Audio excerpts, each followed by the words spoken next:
Vamos a ver el teorema trabajo-energía.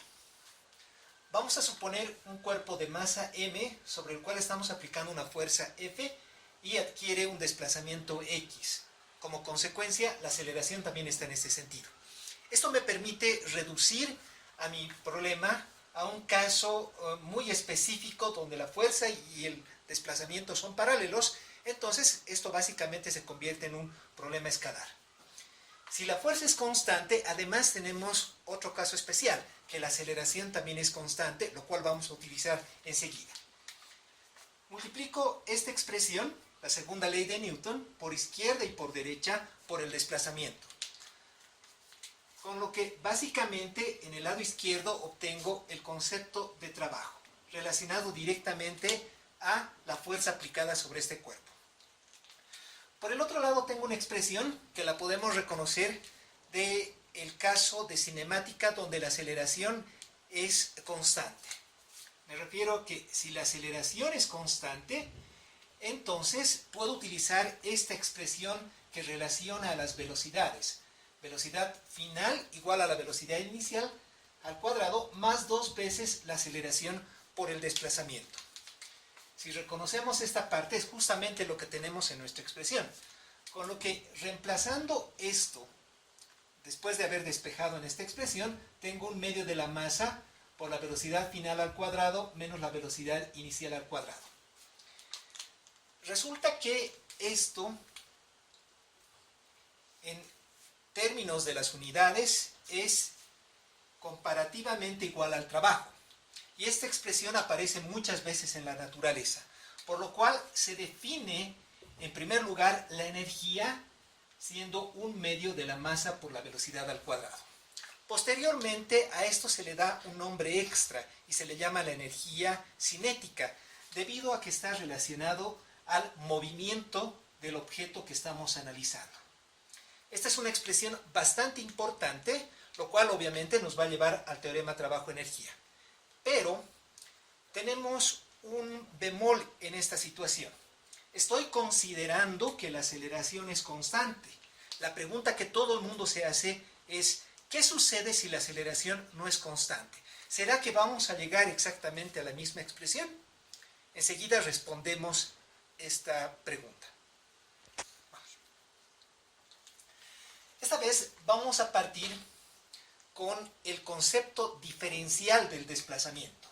Es decir, voy a suponer un análisis infinitesimal y utilizar esto. Nuevamente, fuerza igual a masa por aceleración, y en vez de multiplicar por ambos lados por x, estoy multiplicando por el diferencial de x.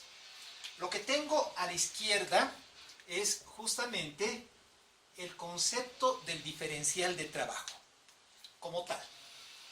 Entonces, para poder analizar esta expresión a una mayor escala, lo que tenemos que hacer es integrar nuestra ecuación. Con lo que, por este lado, obtenemos, obviamente, el trabajo. De este lado, para aquí, la forma de la ecuación está completa y no tenemos que tocar nada más. El problema está en este otro lado, que como pueden darse cuenta, toma en cuenta las características del cuerpo, es decir, las variables que le pertenecen, como la masa, la aceleración y el desplazamiento. Todo esto directamente relacionado con el propio cuerpo. Recordamos que en general el concepto de la aceleración es igual a la derivada de la velocidad con respecto al tiempo, lo cual podemos reemplazar en nuestra expresión que está de este lado. Entonces, digo la masa por la derivada de la velocidad con respecto al tiempo por el diferencial de x. Podemos hacer un pequeño truco, el cual para este tipo de variables, que son diferenciables exactas, sí es válido. Es decir, desplazo el diferencial de tiempo, lo pongo debajo del diferencial del desplazamiento, con lo que queda la expresión para la velocidad. Esto implica que tengo la integral de la masa por el diferencial de velocidad multiplicado por la velocidad, que vendría a estar definido por ese concepto de la derivada de la posición con respecto al tiempo. Ahora sí podemos integrar esta expresión en la manera que aprendemos en nuestros cursos de cálculo, es decir, una integral definida entre la velocidad inicial y la velocidad final. Esta integral es muy sencilla, suponiendo que la masa es constante y sale de la integral, lo que obtenemos aquí es nuevamente un medio de la masa por la velocidad final al cuadrado menos un medio de la masa por la velocidad inicial al cuadrado. Expresión que es exactamente igual a lo que habíamos obtenido hace rato. Con lo que puedo definir aquí lo que sería la energía cinética final menos la energía cinética inicial, sin tener que colocar la restricción que habíamos puesto originalmente de la aceleración constante. ¿Qué implica esto? Que este resultado es válido bajo cualquier circunstancia, incluyendo que la fuerza también sea variable.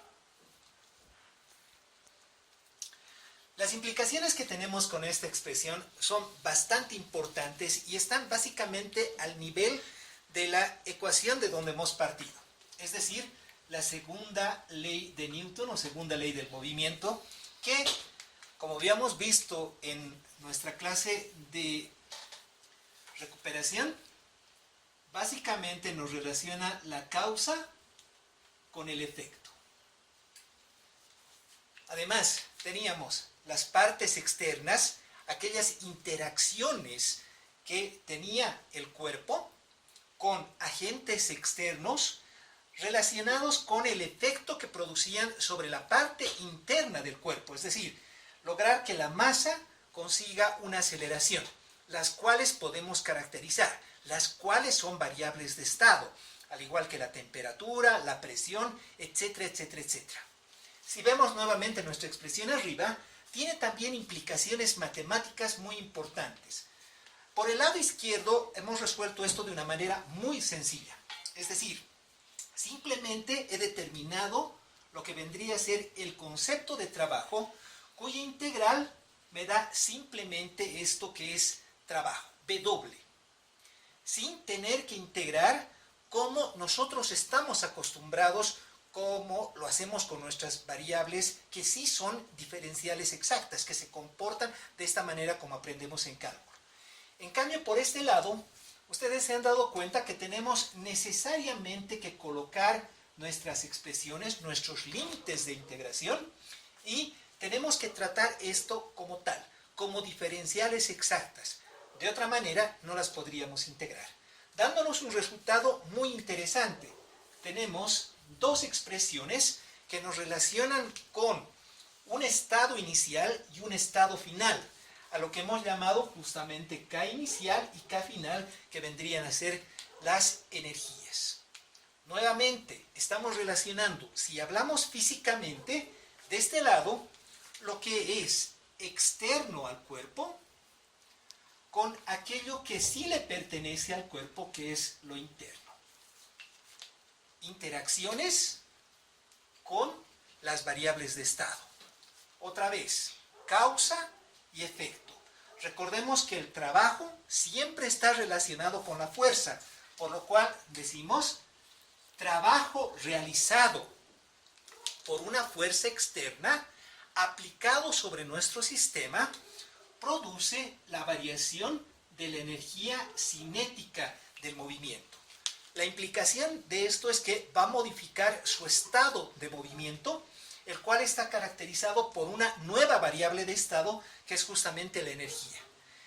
Esta parte es muy importante. Recordar que esto es externo. Y cada vez que hablemos de energía, estamos hablando de algo que sí le pertenece al cuerpo, igual que las variables de estado como masa, aceleración, velocidad, posición, temperatura, presión, etc. Es más, matemáticamente surge una expresión muy importante. Podemos colocar esto como delta de K, que implica una variación, una comparación entre el estado final y el estado inicial. Por su parte, el trabajo no puede ser colocado como delta de trabajo. Esto está equivocado. En algunos libros, hace cierto tiempo sí se estaba colocando, pero está mal. Esto implicaría que tenemos un trabajo inicial y un trabajo final. Recordemos que esto no está así. Recordemos que el trabajo está directamente relacionado con la fuerza. Una fuerza que se aplica sobre un cuerpo para modificar su estado. Entonces, esto implica que necesitamos de una interacción para poder definir. Y nuevamente, la expresión completa de esta es lo que llamamos el teorema trabajo-energía, que tiene las mismas características. Es más, a mí me gusta llamar la versión escalar de la segunda ley de Newton, porque tenemos causa y efecto. Para aplicar este concepto vamos a hacer un ejemplo bastante sencillo, que lo vemos en bastantes deportes y lo vemos a veces en accidentes. Un objeto que está cayendo sobre una cabeza con una determinada velocidad inicial, la cual la ha ganado por alguna determinada circunstancia. Vamos a suponer entonces que tenemos la cabeza, el objeto de masa m, a punto de colisionar con la cabeza con una velocidad inicial v sub 0. Sabemos qué es lo que va a suceder después de la colisión. El objeto, que es el que estamos analizando, va a quedar con una velocidad final igual a 0.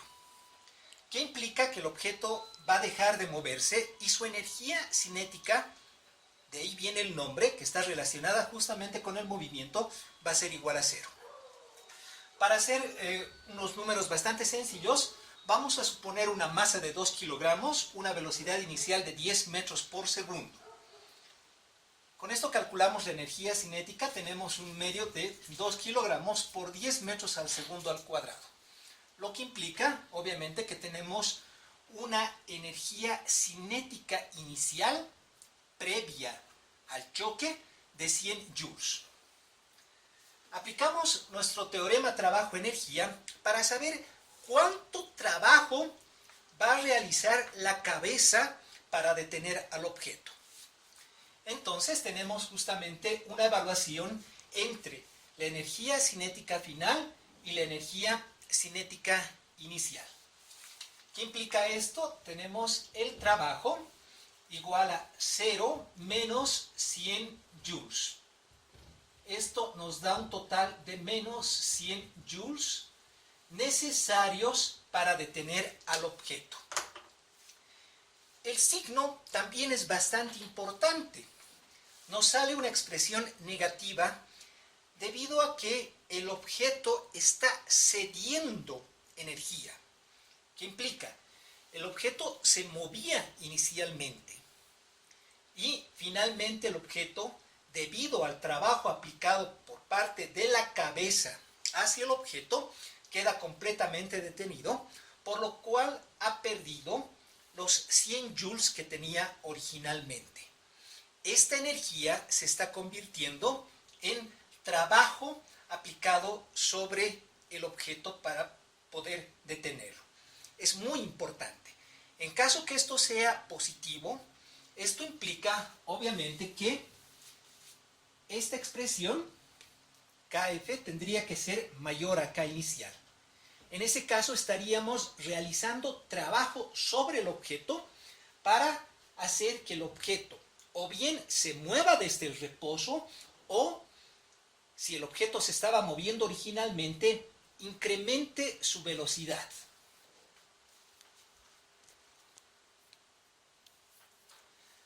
La pregunta que surge casi inmediatamente es ¿qué es lo que pasa con este trabajo? ¿Qué es lo que sucede con la cabeza? Sabemos que para poder detener este objeto, la cabeza se ha movido una distancia d. De cualquier manera. Puede ser que la cabeza haya quedado aplastada o puede ser simplemente que el cuello se haya roto. Vamos a analizar qué es lo que pasa con esta distancia. Si nosotros suponemos que la fuerza aplicada por parte de la cabeza para detener al objeto es paralela a esta distancia, que es lo que habitualmente sucede, vamos a tener que el trabajo total va a ser igual a esta fuerza por distancia. La incógnita que en realidad nos interesa a nosotros es la fuerza. Mucho cuidado con esta expresión. Surge la pregunta, ¿es el trabajo que lastima en el momento del contacto? ¿Es el trabajo que produce algún tipo de daño? No. Recordemos, y se los dije en la clase anterior, el trabajo no existe. El trabajo simplemente es una expresión matemática que nos lleva a esta definición. ¿Qué es lo que existe? ¿Qué es lo que sí podemos sentir? ¿Qué es lo que tenemos en el momento de interactuar con algún otro sistema o con algún otro cuerpo? La fuerza. Esto sí es lo que produce daño y esto sí es lo que eventualmente podría producir o que la cabeza se rompa o la ruptura de un cuello. Entonces tenemos que la fuerza aplicada es en realidad la variable real que nos interesa para poder detener a este objeto y poder asimilar estos 100 joules que se ha tenido que aplicar sobre este objeto para poder detenerlo. Si nosotros jugamos con esta expresión, tenemos que la fuerza va a ser igual al trabajo sobre la distancia. Y es con esta expresión que tenemos que jugar. Fíjense, la fuerza va a ser directamente proporcional al trabajo. Eso es obvio, ya que nosotros estamos definiendo el trabajo mecánico realizado por esta fuerza. A mayor trabajo, obviamente, mayor fuerza. Por el contrario, si la fuerza es muy pequeña, el trabajo también va a ser pequeño. En este caso, estamos fijando este trabajo simplemente como los 100 joules necesarios. Es más, si la distancia recorrida está en este sentido y la fuerza está en este sentido, y analizamos esto por parte de la cabeza, vamos a tener aquí un signo negativo que no nos interesa mucho, ya que menos con menos se va a hacer más. Ahora, la parte que nos interesa en realidad es esta distancia. Nos damos cuenta que la distancia va a ser inversamente proporcional a la fuerza. Y esto es lógico, ¿verdad? Porque si nosotros a un objeto que está cayendo lo detenemos en seco, con un movimiento muy pequeño, sabemos qué es lo que va a pasar con esta pelota. Esta pelota va a salir rebotando muy rápidamente. Pero si nosotros logramos sostener lentamente esta pelota, es decir, recorriendo una distancia grande, podemos controlar el desplazamiento posterior de esta pelota y hacer que la fuerza que haya sido aplicada sobre esta pelota sea pequeña. Entonces, esta es la parte importante que no tenemos que olvidar en el momento de estar aplicando el trabajo. Ni el trabajo, ni la energía, sea cinética o potencial, que es lo que vamos a ver en nuestra siguiente clase, no existe. Son simplemente herramientas matemáticas para poder determinar qué es lo que a nosotros nos interesa, que es justamente la fuerza. La fuerza sí existe, recuerden. Incluso uno de sus compañeros me mandó un comentario al Classroom indicando que esto es lo que habíamos hablado, la interacción que tenemos con el sistema.